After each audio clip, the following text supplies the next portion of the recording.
나무아미타불, 나무아미타불, 나무아미타불. 네, 반갑습니다.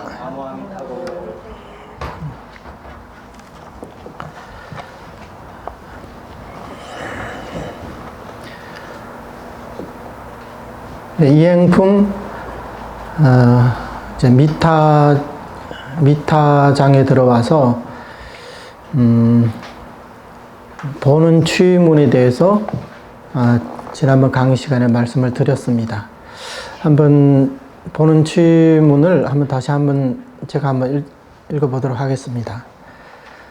아미타불의 본원은 이러하다. 만약 사람이 나를 염하여 명호를 부르며 스스로 규명한다면 즉시 필정에 들고 안욕 따라 삼맥삼보리를 얻게 되리라. 그런 까닭에 항상 엉념해야 하느니라.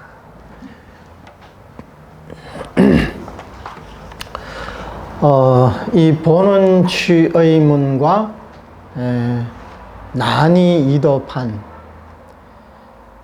이 글은 이 이행품에서 가장 중요한 이행품의 이제 쌍벽을 이룬 그런 중요한 부분이라고 할 수가 있습니다. 나중에 이행품을 공부하고 나서 다른 건 다 잊어버려도 이 난이도판과 보는 취문은 꼭 기억하시기 바랍니다. 이걸 뭐 그렇게 긴 게 아니기 때문에 외워두시면 더욱 좋고요. 이 이행품의 이제 두 눈과도 같거든요. 우리가 어떤 목표를 향해서 갈 때 밝은 눈을 가져야만이 정확히 목표를 바라보면서 곧장 그 목적지에 도달할 수가 있습니다. 그래서 이 두 가지 중에 사실 이 난이 이도판이라는 것은 우리에게 밝은 두 눈을 이제 주는 것과 같고, 보는 취문이라는 것은 우리에게 이 이행품에서 해결하고자 하는 이 불태전지에 도달하기 위해서는 어떻게 해야 되는지, 거기에 대해서 자세하게 이제 설명하고 있는 부분이기도 합니다. 그래서 이 두 가지는 눈과 발과 같아요. 일단 눈으로 목표를 보고 두 발로 걸어서 그 목적지에 도달하는, 그래서 눈과 발과 같다, 이렇게 얘기할 수가 있을 겁니다. 그래서 이 보는 취문과 난이도판은 이행품에서 가장 중요한 부분이다, 가장 중요한 문장이다, 이렇게 볼 수가 있어요. 그리고 이 두 문장에서는 이제 네 가지 해정이 있어요. 해정. 그러니까 해정이라는 것은 이제 여러 가지 이제 이견들이 있을 때 그것을 정확한 답을 제시함으로써 그것을 이제 근거로 삼는, 그것을 이제 해정이라 그러거든요. 이제 결정을 한다는 거죠. 모든 수행 법문에는 교, 리, 행과 이 네 가지 부분이 있습니다. 교라는 것은 이게 어떤 교법에 속하느냐, 리라는 것은 그 이치, 그 원리가 어떠하냐, 그 다음 행이라는 것은 구체적인 행법이, 수행 방법은 어떤 것이냐, 그 다음에 과라는 것은 이렇게 수행하면 어떤 이익을 얻을 수 있느냐, 어떤 과보를 받을 수 있느냐. 그래서 이것을 교리행과 이렇게 네 글자로 말씀드릴 수 있습니다. 우리가 이 난이도판을 통해서 여기는 이제 교를 말해주거든요. 이게 어떤 교법이냐. 난이도판의 글에서는 우리 정토종의 교법은 보살의 가르침이라고 했습니다. 보살의 가르침이다. 보살의 가르침. 그러니까 우리 이 수행은 소승법문이 아니라 대승법문이라는 겁니다. 그리고 우리 정토문은 보살도이고 안락문이고 이행도이다. 보살도에도 두 가지가 있다고 했죠. 보살도에는 난행도가 있고 이행도가 있다. 근데 우리가 지금 하는 이 수행은 보살도이면서 이행도이다. 그래서 이행품에서는 현생의 불태전을 얻게 되고 그 다음에 안욕따라 삼맥삼보리를 얻게 된다. 그러니까 대승보살도로서 불태전에 이를 뿐만 아니라 반드시 이제 성불할 수 있다. 이게 이제 이행도라는 겁니다. 이것은 이제 교법에서 이제 하는 얘기, 교법의 입장에서 이제 하는 얘기고, 그 다음에 이제 이 원리는 어떠하냐. 그 원리가, 바로 본원취의문에 있다는 거예요. 본원취의문. 왜 보살도냐. 그리고 왜 이게 이행도의 가르침이 있느냐. 그 원리가 어디 있느냐. 여기에 대해서 이제 설명을 하는 게 본원취의문이라고 할 수가 있죠. 우리 이행품에서는 이제 여러 차례 말씀드렸지만 이행품에서 이제 섭수하고자 하는 주 근기는 저 영맹정진할 수 있고 뭐 반야지혜를 증득하고 이제 대보리심을 발해서 세세생생 이 땅에서 물러나지 않고 성불할 수 있는 그런 근기들을 섭수하는 게 아니라 연약하고 비겁하고 큰 마음이 없는 대장부가 아닌 이런 근기들을 섭수하기 위해서 용수보살님이 특별히 이행도를 설하신 겁니다. 그래서 이행품에서는 우리 같은 이제 범보 중생들을 보고 큰 마음이 없다. 대장부의 기계 있는 말이 아니다.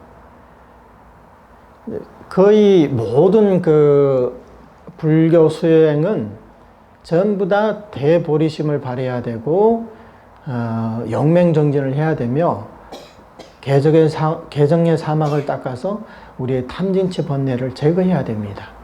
이것은 모든 성도문에서 비껴갈 수 없는 유일한 길이라고 할 수가 있어요. 모든 성도문의 가르침은 이 흐름으로 이제 다 귀결되거든요. 하지만 중생들 속에는 이런 수행을 못하는 중생도 있다는 거죠. 특히 우리 같은 범보 중생들은 우리들어 금생에 어떻게 열심히 연불하라면 뭐 어떻게 해서든 이제 할 수 있을지 몰라도 금생이 안 되면 다음 생, 다음 생이 안 되면 그 다음 생, 이렇게 세세생생 이 사바세계에서 이렇게 수행 정진하라고 하면 우리 근기로서는 감당이 안 된다는 거죠. 그래서 우리 같이 이렇게 큰 마음이 없는 사람들은 그러면 어떻게 해야 되냐?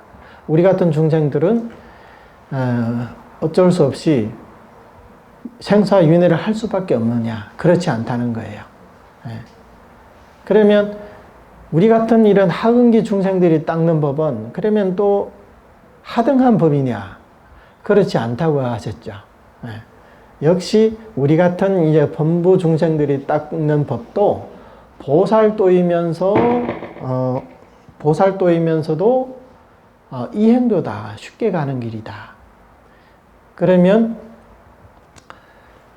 어째서 이런 일이 일어날 수 있느냐? 이 부분에 대해서 이 정토교리를 깊이 공부해보지 않으신 분들은 이해를 할 수가 없어요.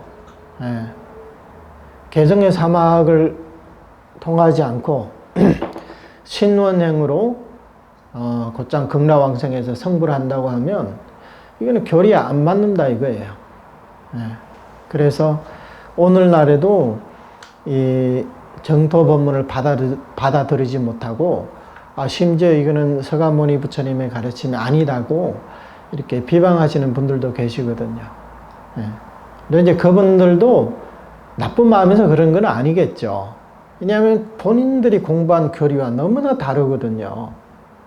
예. 그러다 보니까 이게 너무 낙차가 심하니까 이것을 이제 받아들일 수 없는 거죠.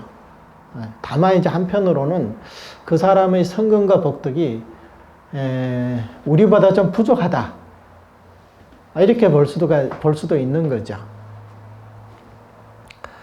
그러니까 우리같이 이렇게 연약하고 비겁하고 큰 마음이 없는 사람이 금생의 정토 법문을 만날 수 있다는 것은 정말로 이것이 큰 대사인연이라고 이렇게 볼 수가 있습니다. 그래서 여기서는 보는 취문에서는 그 근본 원리가 뭐냐? 근본 원리는 간단해요. 아미타불의 본원은 이와 같다. 이러하다. 예. 그러니까 이것은 우리가 생각해서 부처님 법은 이래야 된다 저래야 된다 그렇게 생각할 게 아니라 애초에 극락세계의 중생들을 왕생시키기 위해서 부처님께서는 어떻게 발언을 하셨고 어떻게 수행을 하셨는가 그게 핵심이라는 거죠.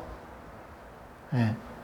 그래서 우리는 부처님께서 만드신 이 시스템에 따라서 우리가 그게 순응하면서 연불만 하면 자연스럽게 현생의 불태전을 얻게 되고 내생에는 안욕따라 삼맥삼보리를 얻게 된다는 겁니다. 왜 이런 일이 생겨나느냐? 아미타불의 본원이 이와 같다. 긴 말이 필요 없죠.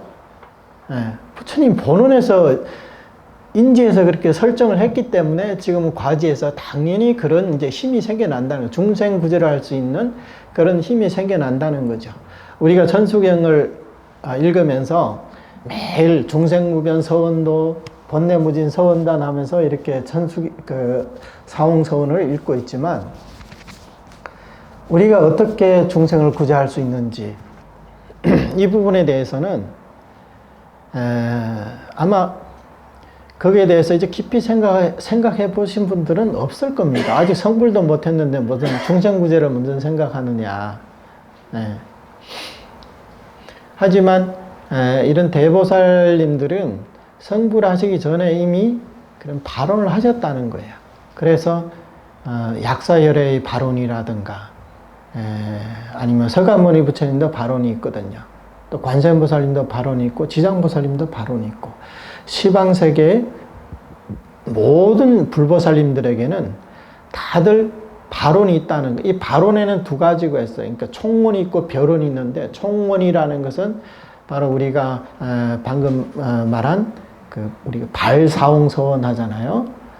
중생무변서원도 번뇌무진서원단 법문무량서원학 불도무상서원성 이것을 이제 총원이라 그래요. 총원이란 시방 3세 모든 부처님들이 공통으로 바라는 원이라는 거죠. 어떤 부처님과 보살님도 예외 없이 이 네 가지 서원을 세운다는 거예요. 하지만 총원만 있는 게 아니라 구체적인 또 이제 불보살님들이 서로 차별되는 발언들이 있다는 거죠. 그래서 아미타 부처님은 이렇게 48가지 큰 원을 이렇게 세우셨고, 또 이제 약사열애께서도 또 당신의 이제 발언이 있고, 이제 다른 부처님들도 또 각자 본인의 발언이 있다는 거. 이것을 이제 별언이라고 하는 겁니다. 그 중에 지금 말씀드린 아미타불의 본원은 이러하다. 이게 바로 이제 별원에 속하거든요. 그래서 애초에 부처님께서 이렇게 설정을 하셨기 때문에 인지에서 이렇게 설정을 하셨기 때문에 과지에서 당연히 이렇게 본원에 수순하기만 하면 이 중생을 극락으로 구제할 수 있는 그런 공덕과 힘이 저절로 생겨난다는 거죠. 그래서 우리 같이 큰 마음이 없는 중생도 부처님의 이 본원력에 의탁해서 큰 마음이 없으면서 우리는 큰 마음이 있게 되고, 기계가 없으면서도 우리는 큰 기계가 있게 생기게 되는 겁니다. 그래서 이것은 순전히 법문의 이익에 의해서 우리가 얻게 되는 거지, 우리 자기 자신이 잘나서 우리가 수행을 잘해서 내 스스로 공덕을 많이 닦을 수 있어서 얻어지는 그런 결과는 아니다. 만약에 우리가 그렇게 잘났으면 우리 보고 연약하고 비겁하다고 이렇게 꾸짖지 않았겠죠. 하지만 우리는 용수보살님의 이 말씀처럼 연약하고 비겁하고 큰 마음이 없고 장부의 기계가 있는 사람들이 아니기 때문에 우리는 100% 부처님의 본원력에 의지해서 부처님이 설정해 주신 대로, 부처님의 본원에서 세우신 대로 우리가 그 본원에 수순해서 연불만나 한다면 자연스럽게 극락왕성에서 성불할 수 있다는 겁니다. 이 자연이라는 것은 전에도 이런 비유를 많이 드렸지만, 우리가 나무 토막 하나를 저 한강에다 던져버리면 이 나무 토막이 어디 걸리지만 않는다면 결국은 바다로 들어가겠죠. 강물이 이렇게 흐르는 거는 자연스러운 거잖아요. 강물이 안 흐르는 게 오히려 부자연스러운 거지. 강물을 갖춰놓으면 그게 이제 호수가 되는 거고 저수지가 되지만, 흐르는 물이라면 위에서 아래로 이렇게 흘러 바다로 흘러드는 게 이게 이제 자연의 이치거든요. 그래서 우리가 이렇게 부처님의 본원력에 수순해서 칭명연부를 한다면 이 명호의 공덕에 본원력에 따라서 자연스럽게 극락세계에 가게 된다는 거예요. 그래서 사람들은 우리는 연불도 하고 육바라밀도 닦고 뭐 이것도 하고 저것도 하고 온갖 선행도 하고 방생도 하고 뭐도 하고 여러 가지 진언도 하고 이렇게 많이 하는데도 나는 100% 극락왕생 할 수 있다 이렇게 장담 못 하는데, 당신들은 고작 그 6글자 그 명호만 부르면서 어떻게 그렇게 자신만만해 하느냐, 이해가 안 간다는 거예요. 근데 그 근본 이론은 이렇게 간단하다는 거예요. 부처님의 본원이 이래 하기 때문에. 그러니까 여기에 뭐 우리가 뭐 긴 말이 필요 있겠습니까? 부처님 본원에 따라 하면 당연히 명호의 기능 자체가 중생을 극락왕생시키는 것인데, 명호에 수순했는데 극락 못 가면 오히려 이상한 거죠. 우리가 연불했음에도 극락 못 간다 그러면, 연불하는 중생이 극락세계 왕생하지 할 수 없다면 성불하지 않겠다는 그 부처님의 본원력과 본원력의 정면으로 이게 배치되는 게 아니겠어요? 그러니까 절대 그런 일은 있을 수 없다. 그래서 우리는 이런 부처님의 본원력에 대해서 우리가 믿음을 갖고 이 본원력의 수순에서 일양전념을 해야 됩니다.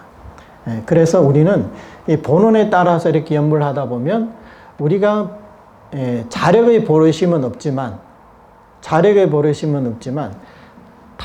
보르심은 있기 때문에 우리가 큰 마음을 바라지 못했어도 연불만 하면 우리는 큰 마음을 바란 사람이 된다는 거예요. 왜?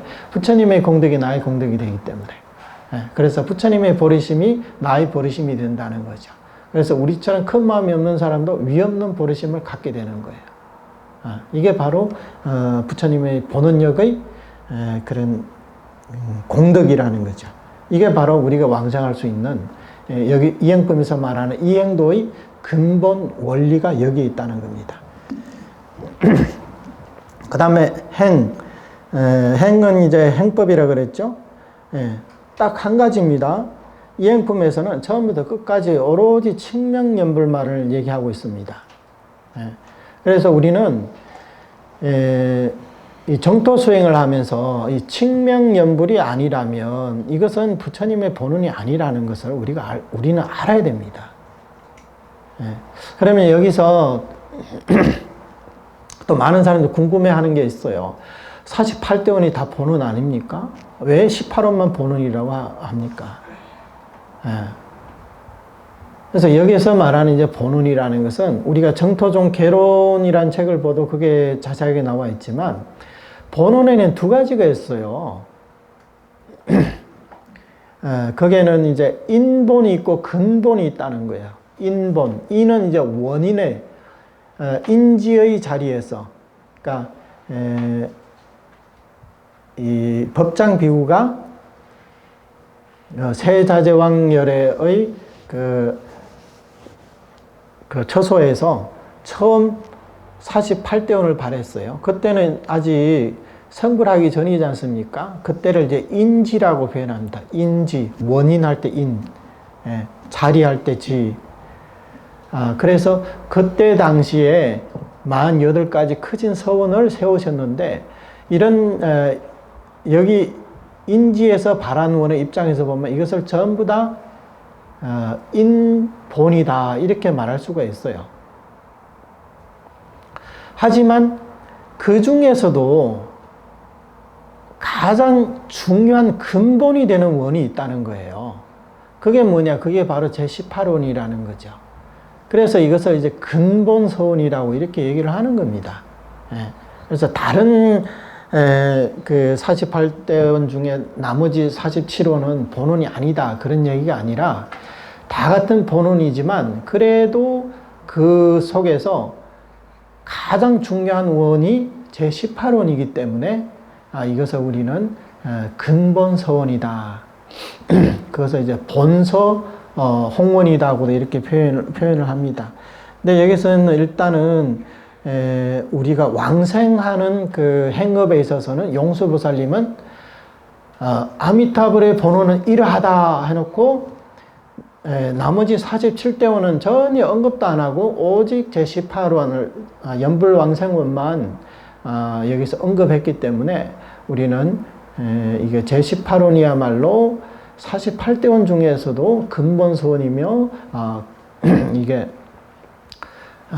가장 핵심이 되는 그런 본원이다, 이렇게 우리가 이해하면 될 것 같습니다.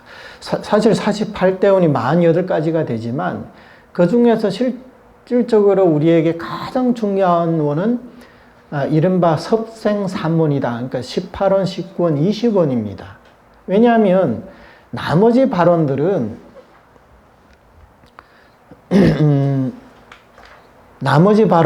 우리가 이제 이 사바세계에서 부처님의 명호를 부른다거나 아니면 극락세계에 대해서, 장엄에 대해서 우리가 관찰하면 어느 공덕이 있다, 이렇게 얘기를 했지만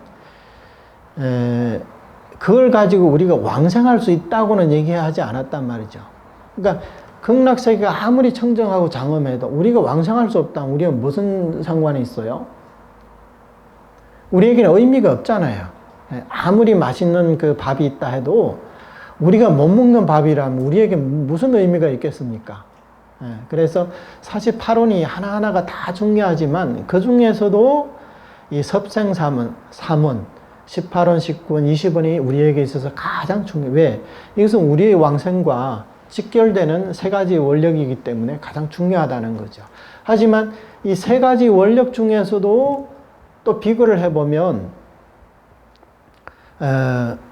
19원과 20원은 방편이 들어있고 제18원에서는 오직 진실만을 밝혔기 때문에 이제 우리 정토종의 뜻에서는 오로지 제18원을 근본서원으로 삼는다. 그래서 용수보살님께서도 이 원을 오직 이 원을 들어서 아미타불의 본원은 이와 같다, 이렇게 말씀하셨다는 겁니다. 그 다음에 그러면 그 결과는 어떠하냐? 그게 이제 교리행과 할 때 이제 이 과가 나오거든요. 이 과에는 이제 두 가지가 있어요. 이제 첫 번째 결과는 뭐냐? 현생에 불퇴전을 얻게 된다. 현생에 지금 이 몸으로 불퇴전을 얻게 된다. 그 다음에 미래의 과보는 어떠하냐? 결과는 어떠하냐? 안욕따라 삼맥삼보리를 얻게 된다. 즉 성불을 하게 된다는 거죠. 그래서 이 두 가지 결과가 있습니다. 하나는 즉시 필정에 들고 그 다음에 안욕 따라 삼락삼보리를 얻게 되리라. 이제 이제 하나의 인에 두 가지 결과가 이제 생겨나는 거죠. 그래서 이 두 가지 이 두 문장을 결합해서 보면 우리 전체 정토문의 교리행과가 이 짧은 두 문장 속에서 아주 정확하게 이제 드러나는 겁니다. 그래서 우리가 정토 법문, 특히 이제 정토종 수행을 하는 사람이라면 이와 같은 조사 스님들의 이런 판석문, 본원에 대한 이런 해석문을 통해서 정확한 안심을 얻어야 되고 또 우리 정토종에 대한 교리적 체계를 이렇게 세워야 되는 겁니다. 그래서 제가 항상 강조하는 전승이라는 게 그래서 중요하다는 겁니다. 그러면 우리가 용수보살님을 조사로 이렇게 모시고 있다면, 그러면 우리가 어떤 한 정토 법문을 듣더라도, 누가 설하는 정토 법문을 듣더라도 이런 용수보살님의 이행품의 가르침에 부합하느냐 아니면 어긋나느냐, 이걸 통해 가지고 우리는 어떤 게 순수한 정토 법문인지 이것을 우리는 그것을 이제 파악할 수 있어야 된다는 거예요. 물론 이제 다른 사람들은 어떤 다른 근거를 들어서 이제 할 수는 있어요. 왜냐면 그것도 하나의 정토 법문이기는 하지만, 그러나 그런 이제 정토 법문은 우리 정토종에서 말하는 이 정토의 가르침은 아니라는 거예요. 결과적으로는 다 똑같이 극락왕성을 발언하고 있지만, 이런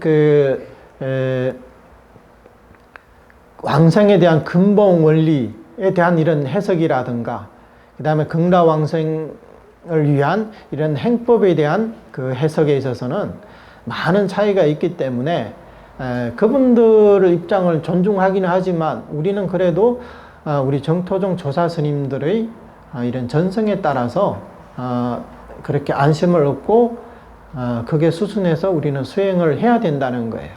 이것은 모든 정토종 행자들이 스스로 이런 인식을 갖춰야 되는 겁니다. 그렇지 않으면 오늘은 이제 제 법문을 들으니까 이렇게 용수보살님은 이렇게 말씀하셨구나. 그 내일은 이제 딴 스님한테 가서 또 다른 그 조사 스님 법문을 딱 듣고 저 조사 스님도 저렇게 말씀하셨네. 서로 조금 이제 다르거든요. 그러다 보면 그러니까 한 사람이라도 그냥 전적으로 따르면 어떤 체계적으로 이렇게 공부할 수가 있는데 대부분 사람들은 그렇지가 못하거든요. 여기서 기웃거리고 저기서 기웃거리다 보면 나중에는 이제 짬뽕이 되는 거죠. 이렇게 이게 맞는 것 같기도 하고 저게 맞는 것 같기도 하고 오히려 그러면 이제 더 헷갈리게 된단 말이죠.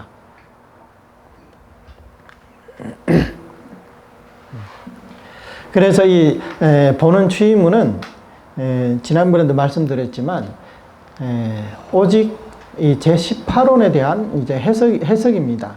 그래서 이 제18원에 대해서 여러 가지 의견 차이가 있지만 여기서는 용수보살님께서 이제 명확하게 해정을 해주셨다는 거예요.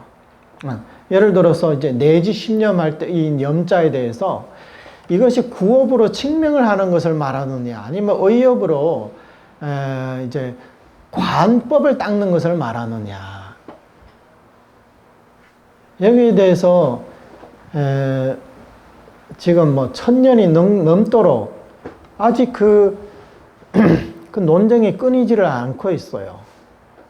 오늘날까지도 이 내지 신념 염자에 대해서 이제 통일된 견해가 이제 나오지 못하고 이제 각자 이제 자신이 이제 생각하고 있는 교리에 입각해서 이제 해석을 하는 거죠. 입으로는 증명하지만 마음으로도 반드시 뭐 어떤 뭐 일심이 돼야 된다, 뭐 어떤 산매가 돼야 된다, 뭐 이렇게 해석하는 사람들도 있고 이제 해석이 이제 각각 다르단 말이죠. 그래서 많은 해석들은 내지 신념에 대해서 해석이 너무 복잡해요. 지난번에 보니까 이제 어떤 분은 내지 십념할 때 이 십념을, 내지를 갖다가 한 번에서 10번 정도를 내지 십념이라 부른다. 이렇게도 얘기를 하거든요. 한 번에서 10번. 예. 그러면 뭐 100번, 1000번은 어떻게 되는 거예요? 그럼 내지 안 들어가는 건가요? 그러니까 이에 대한 해석은 그래도 선도대사님의 해석이 가장 타당하다고 보여요. 선도대사님께서는 위로는 평생, 아래로는 10번에서 한 번에 이르기까지, 이게 내지 십념의 뜻이라는 거예요. 그래야 이게 정확한 연불왕생운이 되는 거겠죠. 우리 같이 평생의 근기는, 다시 말해서 아직 10년, 20년, 30년 수명이 남아있는 사람들은 10년, 20년, 30년을 연불하고, 이제 오늘, 내일 하는 사람은, 그냥 이제 오늘, 내일 이제 연불하고, 10번밖에 안 남았다. 그러면 10번 연불하고, 한 번 남았다. 이제 한 번을 연불하면 된다는 거예요. 이게 내지 십념의 뜻이라는 거죠. 그래서 그 내지 십념을 꼭 한 번에서 10번이다. 이렇게 말할 필요는 없을 것 같습니다. 물론 뭐 이것도 뭐 각자 이제 의견차가 있겠지만, 우리는 우리 정토종의 종조이신 선도대사님의 해석에 의거하기 때문에 우리는 이 해석을 우리는 정답으로 이렇게 보고 있다는 거죠. 물론 이제 다른 의견을 가진 사람이라고 해서 굳이 뭐 다툴 필요는 없을 것 같아요. 이제 각자 이제 의지하는 바가 있기 때문에. 하지만 거듭 말씀드리지만 우리는 우리의 전성이 있기 때문에 정토종의 조사 스님들의 그 일관되고 체계적인 법맥의 전성이 있기 때문에 우리는 거기에 의지한다. 그렇게 알고 계시면 될 것 같습니다.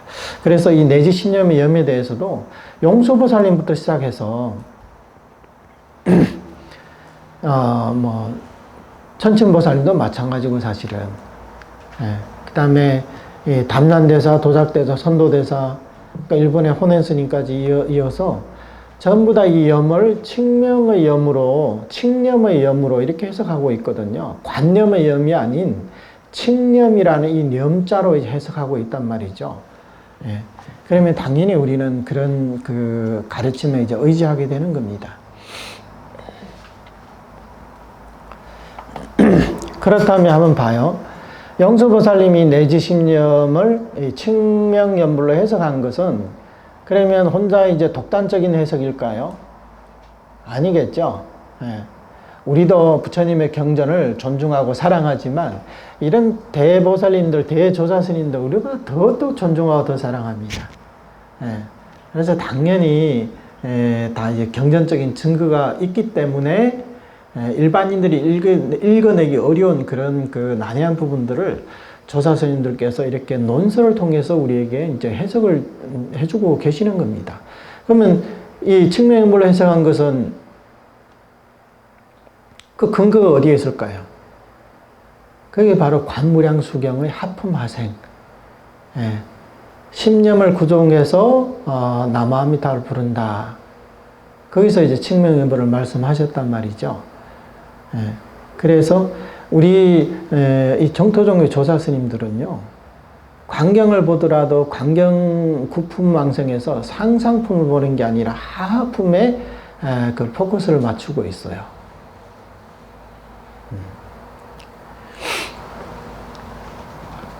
이 정토종의 조사 스님 한결같이 다 이 하품하생에 말한 이 칙명연불을 그렇게 중시하고 있다는 거죠. 그리고 이 결과적으로 현생에 불퇴선을 얻고 그 다음에 당대에 안욕따라 삼력삼보리를 얻는다 이렇게 말씀을 하셨는데, 이 칙명에 대해서 많은 사람들이 명호만 부르는 것은 공덕이 적다 그렇게 인식하고 계시는 분들이 많다는 거예요. 그래서 오죽했으면 옛날에 그 선도대사님 이전에도 이것을 이제 지론종에서는 이것을 별시의 취다 이렇게 얘기를 했을까요? 그러니까 하품마생 10번 연불해서 왕생하는 것은 그것은 방편설이지 진실한 말씀이 아니다. 그 사람은 임종할 때 10번밖에 연불을 못했기 때문에 일단은 이제 그 아미타 부처님과 어떤 인연을 맺고 그 다음에 다음 생, 다다음 생, 또 다다음 생 해서 공덕을 축적해서 이제 공덕이 어느 정도 이제 기준에 도달하면 그때 왕생하는 거지 금생에 왕생한 건 아니다. 경전이 가르치면 방편설이다. 이렇게 얘기했다는. 그래서 이것을 별시의라고 별시의취라고 이렇게 표현을 합니다. 별시라는 거 다른 때에 왕생한다. 현세에 왕생하는 게 아니고 다른 때 그렇게 얘기했다는 거죠. 근데 용서보살님의 말씀을 통해서 우리는 이렇게 칭명연불 자체가 명호 속에 얼마나 큰 공덕이 있어야 현생에 불태전을 얻고 미래세에 바로 이 안욕다를 삼맥삼부를 얻을 수 있겠어요. 그러니까 여기에는 최소한 용수보살님은 이 명호의 공덕에 대해서 이 찬탄을 맞이 않았다는 거죠. 엄청난 찬탄을 하신 거예요. 여기서 이제 또 즉시 필정에 든다. 이 즉자는 우리 한글로 이제 곧 어떠하다, 바로 어떠하다 이렇게도 이제 설명이 되는데 즉시에도 두 가지가 있다고 했어요. 하나는 동시즉이 있고 하나는 이시즉이 있다. 동시즉이라는 것은 연불하는 즉시 지금 내가 불태전에 이른다 이런 얘기고 이시즉이라는 것은 지금 예를 들어서 지금 연불을 하지만 지금 당장은 아니고 극락왕생하고 나서 그때 불태전을 얻게 되는 것이다. 이렇게 두 가지 이제 주장이 있다는 거죠. 그러니까 같은 즉이지만 이렇게 이제 두 가지가 있어요. 예를 들어 가지고 우리가 배를 타면 곧 바다를 건널 수 있다. 이렇게 말할 수도 있거든요. 근데 이 곧이라는 것은 동시에 이루어진다는 게 아니라 하나의 과정이 필요하잖아요. 지금 배를 탔지만 지금 당장은 아니고 어느 정도 시간이 지난 다음에 이 배가 이제 바다를 이제 건너게 된다는 거죠. 여기는 이제 과정이 필요하다. 이것을 이시즉이라고 하는 거예요. 다른 때, 지금 바로가 아니라 다른 때, 똑같은 즉을 쓰지만 이런 이제 차이가 있다. 하지만 여기서 말하는 즉시 필정이 든다는 것은 동시즉이다. 우리가 지금 연불하는 즉시 우리는 불태전에 드는 겁니다.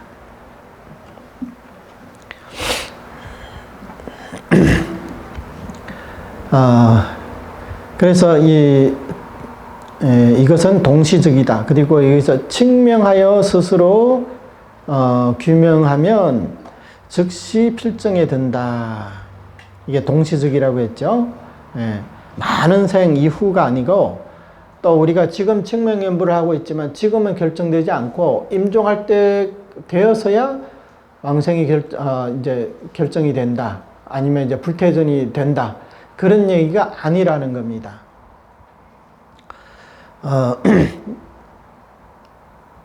이 이행품에서도 얘기했죠.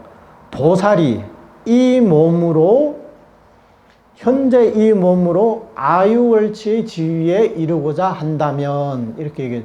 이 몸으로 이루고자 한다면 이게 뭐예요? 지금 현재 이 몸으로 우리 이 범부 이 몸으로 바로 이 불태전의 지위에 오르고자 한다면 이런 얘기거든요.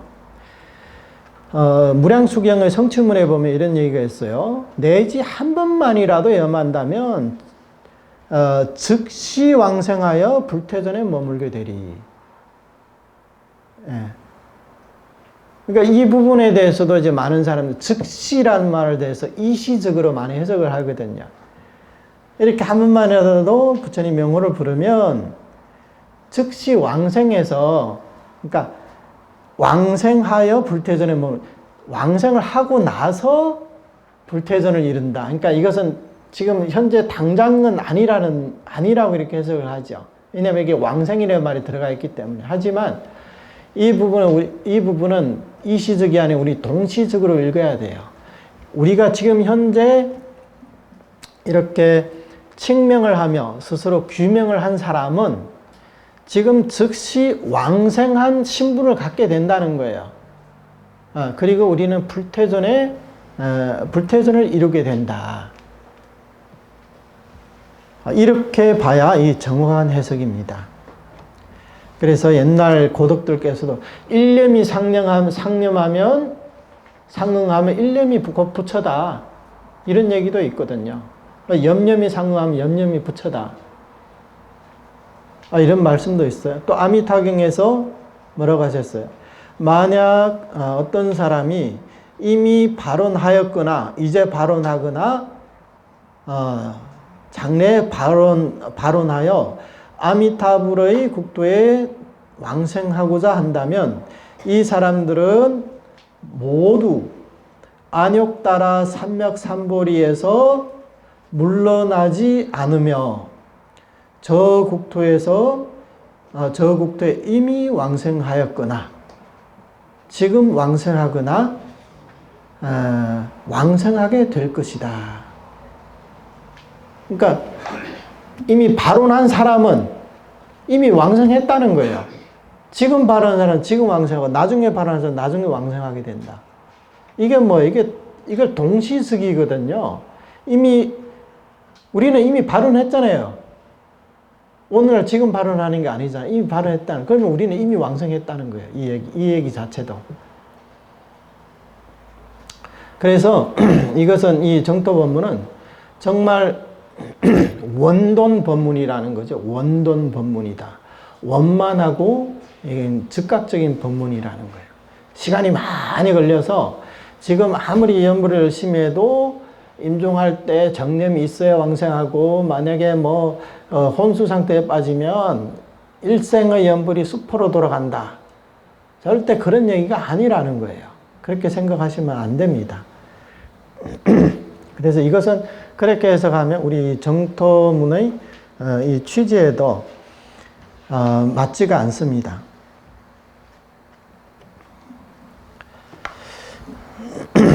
이것도 이제 일종의 이제 현생 불태거든요. 현생 불태라고 할 수도 있죠. 또 우리가 이제 이행품을 공부하면서 앞에서 이행의 내용에 대해서 믿음을 방편으로 하는 쉬운 행으로 빠르게 아유월치에 이른다. 이렇게 얘기를 했거든요. 그럼 여기서 봐요. 그러면 믿음이 있고, 방편이 있고, 이행, 빠른 행. 그러니까 이행이 있고, 빠르게 이른다. 빠르게 아유월치에 이른다. 이렇게 이제 네 단어가 있어요. 믿음, 방편, 이행, 질지, 불퇴전. 이렇게 네 가지가 있는데, 믿음이라는 것은 본원 취문에서 이러하다. 이와 같다. 이게 믿음을 표하는 거거든요. 우리가 그 경전을 보면 첫 구절이 뭐예요? 여시아문하잖아요. 여기에서 여시아문이 뭐냐? 여시가 바로 믿음을 성취한다는 거예요. 믿음을 그 5가지 성취해서 믿음을 성취했다는 거죠. 육성취에서 신성취라고 그러잖아요. 왜냐하면 부처님의 가르침을 나는 그대로 듣고 그대로 지금 설하고 있다. 여기에는 조금 더 내 생각이 들어가 있지 않고 그때 있었던 일을 그대로 지금 내가 복수를 하고 있을 뿐이다. 이런 얘기거든요. 그러니까 이것은 이제 믿음을 얘기하는 거죠. 그럼 여기서 아미타불 보는 여시 할 때도 이 여시도 이제 믿음을 나타낸다는 거예요. 그러면 방편이 뭐냐? 본원이라는 거죠. 본원이라는 방편이 있기 때문에 우리가 이 아유월치에 도달할 수 있는 겁니다. 그럼 이행은 뭐냐? 이행은 바로 칙명이다. 칙명이다. 그 다음에 빠르게 불퇴전에 이른다. 그러면 그건 대응 관계에 있어서 즉시 필정에 든다. 그러니까 이 앞에서 사실 미태장 이전에 이행품에서 이제 이 제기한 이 문제에 대한 이 답을 보는 취문 속에서 전부 다 그 답을 얻을 수가 있는 거죠. 그 문제에 대한 답을 여기서 다 얻을 수가 있다는 거예요. 그러니까 보는 여시, 측면, 직입필점. 이렇게 해서 이 대응 관계가 아주 분명하게 이렇게 나와 있습니다.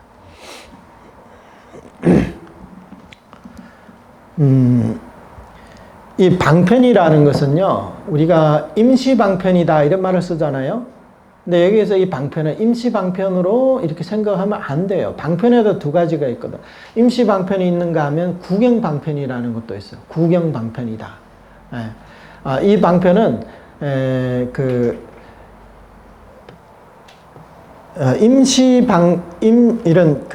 임시방편과 상대되는 그런 개념이, 진실과 상대되는 그런 개념이 아니라, 진실과 상대되는 개념이 뭐예요? 임시방편이 진실과 상대되는 거겠죠? 여기서는 구경방편이다. 이게 아주 편리한 하나의 수단이다. 이렇게 볼 수가 있죠. 우리가 바다를 건너려면 방편이 있어야겠죠. 우리가 날개가 없는 이상 우리는 방편이 필요합니다. 그게 뭐냐? 그게 이제 배라는 거죠. 우리가 생사의 바다를 건너려면 방편이 필요합니다. 어떤 사람은 스스로 방편을 만들죠. 개정의 사막을 닦아가지고 자력으로 이제 벗어나는 사람이 있는가 하면, 우리처럼 방편이 없는 사람에게 필요한 것은 뭐예요? 부처님의 원력의 배가, 대원선이 필요하다는 거죠. 이 대원선만 있으면 모든 중생들이 근기의 차별 없이 누구나 다 평등하게 피안에 도달할 수 있다. 그러니까 이 방편은, 부처님의 본원이라는 이 방편은 구경방편이지 임시방편이 아니라는 거예요. 왜냐? 이 방편의 배를 타면 우리가 극락 가서 아란이 되는 것도 아니고 그냥 보살이 되는 것도 아니에요. 그러면 임시방편이라고 할 수가 있겠죠. 우리는 극락세에 가서 안욕따라 삼맥삼보를 얻게 된다는 거죠. 그러니까 구경원만한 불과가 안욕따라 삼맥삼보인데, 우리가 극락왕생에서 이런 그 불과를 성취한다는 것 자체가 바로 구경방편이라는 겁니다. 이 뜻은 우리가 이제 꼭 아셔야 됩니다. 그래서 이 본원 취의문은 사실 여기에 이제 수많은 뜻이 있어요. 이제 교리적으로 좀 더 자세히 공부하고 싶은 분들은 지금 제가 이제 번역하고 있는 이행품 강요를 카페에 들어가셔서 한번 읽어보시면 굉장히 자세하게 하나 이렇게 설명을 해주셨거든요. 구체적으로 설명해 주셨기 때문에 그 교리에 관심 많으신 분들은 한번 찾아서 읽어보시기 바랍니다. 네. 여기까지 하고 좀 쉬었다가, 한 10분 쉬었다가 다시 시작하겠습니다.